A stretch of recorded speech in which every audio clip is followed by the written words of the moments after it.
नमस्कार दोस्तों, आज के इस वीडियो में आपको बताऊंगा कि आप सर्वे के नाम से सुने होंगे कि बिहार में जो है ज़मीन सर्वे होने वाला है। तो ये एक फॉर्म होता है पपत्र 2। तो इसको फॉर्म को जो है भरना बताएगा, हम नहीं बताएंगे आपको। एक कानूनगो सर जो सरकारी कर्मचारी है उसके माध्यम से आप इस वीडियो को देखें और उसके माध्यम से आप पपत्र 2 भरना सीखें। ठीक है, तो हम आपको वीडियो के लास्ट में मिलते हैं। ठीक है।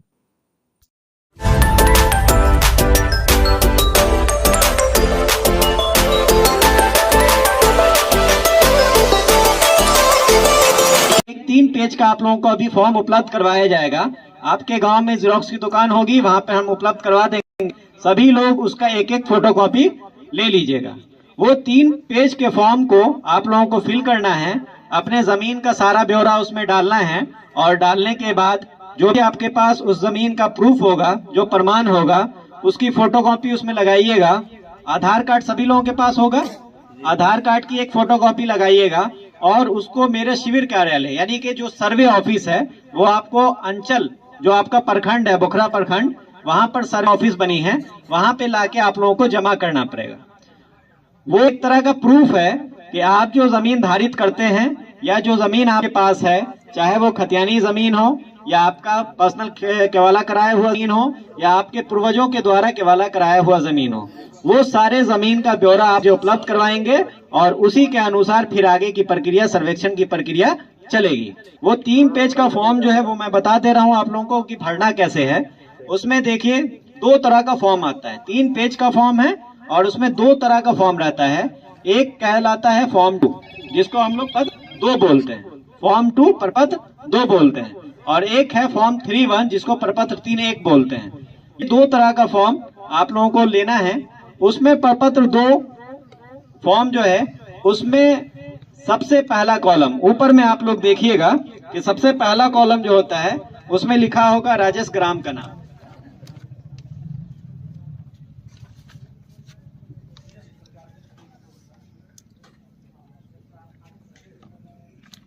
ये देख लिए, ये फॉर्म है जो फॉर्म 2 कहलाता है। इस तरह का फॉर्म आप लोगों को मिलेगा, ये फॉर्म 2 कहलाता है। इसमें सबसे ऊपर में नाम लिखा रहता है राजेश ग्राम का नाम।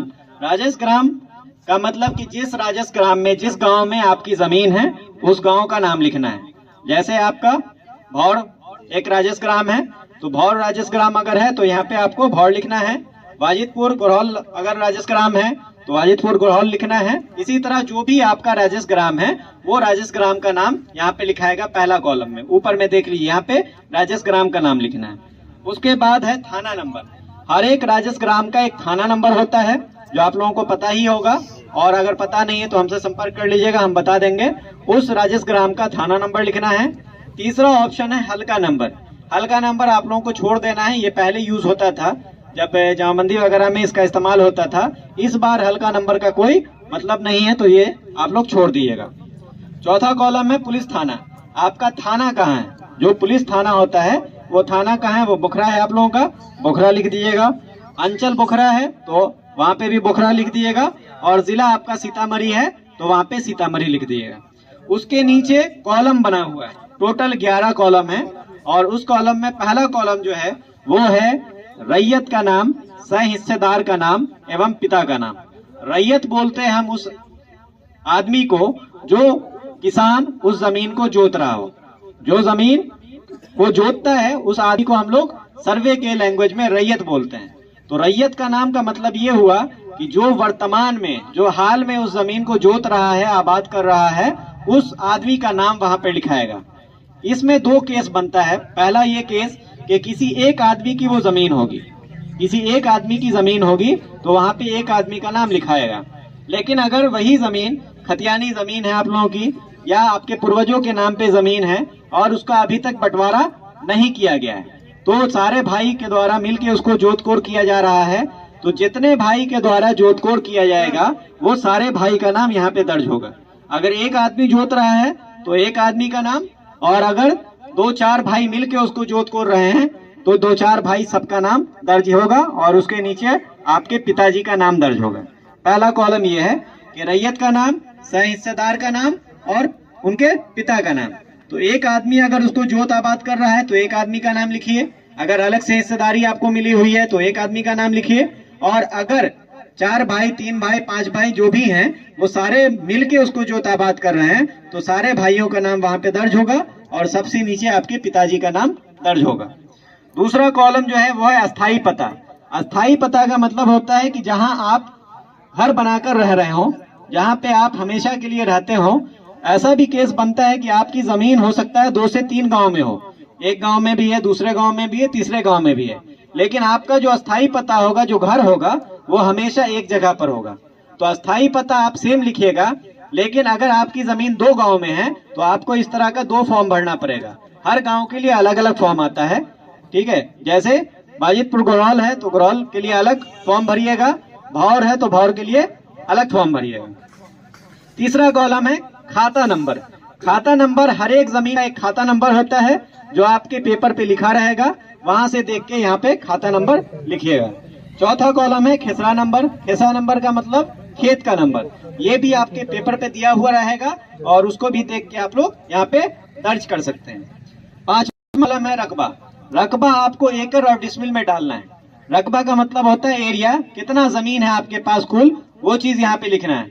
बहुत सारे लोग के पेपर पे कट्ठा में जमीन लिखा होगा, ठीक है, या फिर आप लोग जो आपसी बोलचाल में इस्तेमाल करते हैं वो कट्ठा में लिखते हैं, तो वो कट्ठा आप लोगों को नहीं इस्तेमाल करना है, आप लोगों को इस्तेमाल नहीं करना है, इसमें नहीं लिखना है। इसमें जो भी लिखिएगा आप लोग वो डिसमिल में लिखिएगा, ठीक है। वो आपके पेपर पे लिखा ही रहता है, बहुत सारे पेपर पे कट्ठा और डिसमिल 2 लिखा रहता है, तो आपको यहाँ पे डिसमिल में लिखना है या एकड़ में लिखना है। अगर जमीन आपकी एकड़ में पुरती है तो एकड़ में लिखिए, और अगर डिसमिल में पुरती है तो डिसमिल में लिखिए। उसका अगला कॉलम है चौहद्दी। चौहद्दी में एक चीज ध्यान ये रखना है कि चौहद्दी जो होती है वो आपके पेपर पे कुछ और होगी और वर्तमान चौहद्दीदार आपके कोई और होंगे।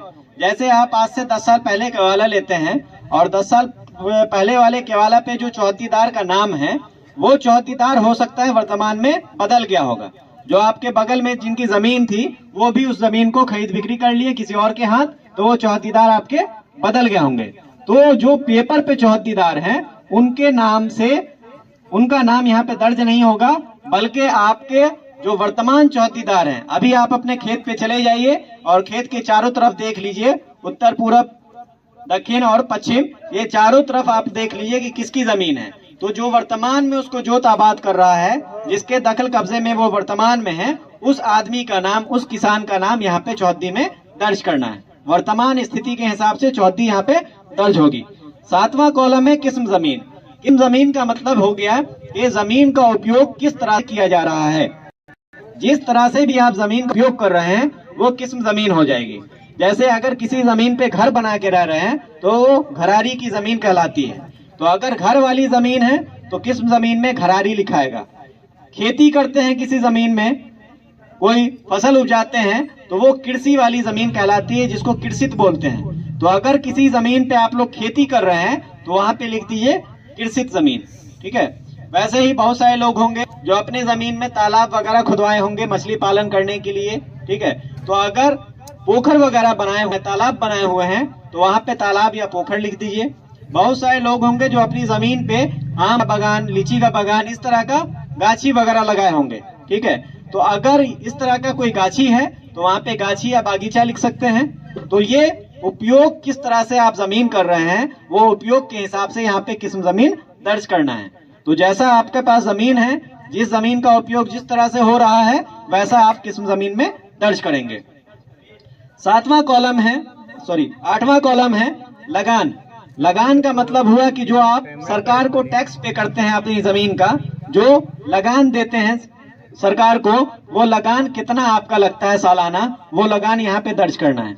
बहुत सारे लोग ऐसे होंगे जिनके नाम पे अभी दाखिल खारिज नहीं हुआ होगा या उनके नाम से रसीद नहीं कटता होगा, तो वैसे लोग इस कॉलम को खाली छोड़ सकते हैं। ये कॉलम कंपलसरी नहीं है। कॉलम नंबर 8 और 9 जो है ये कंपलसरी नहीं है, ये ऑप्शनल है। अगर आपके पास उपलब्ध है तो यहाँ पे भर दीजिए, उपलब्ध नहीं है तो इसको खाली छोड़ सकते हैं।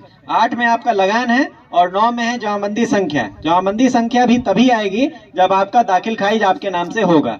तो अगर जमाबंदी संख्या आपको उपलब्ध है, आपके पास है, तो वहां पे लिख दीजिए, अगर नहीं है तो उसको खाली छोड़ सकते हैं। 10वां कॉलम में भूमि पे दावा का आधार। ये सबसे बड़ी चीज है किसी भी जमीन के लिए। कि आप जो जमीन पे कब्जा दिखा रहे हैं, जो जमीन का ब्यौरा यहाँ पे आप भर रहे हैं, उस जमीन पे दावा का आधार क्या है, किस आधार पे आप दावा कर रहे हैं कि वो जमीन आपकी है। तो दावा के आधार में 3-4 तरह का पेपर आता है, जिस पेपर के आधार पे आप दावा कर सकते हैं किसी जमीन पे। सबसे पहला जो आधार होता है, जो महत्वपूर्ण आधार है किसी जमीन का, वो है खतियान। यानी कि जो 1960 के दशक में आप लोगों का गांव का खतियान बना हुआ है, वो खतियान के बेस पे कोई भी जमीन पे।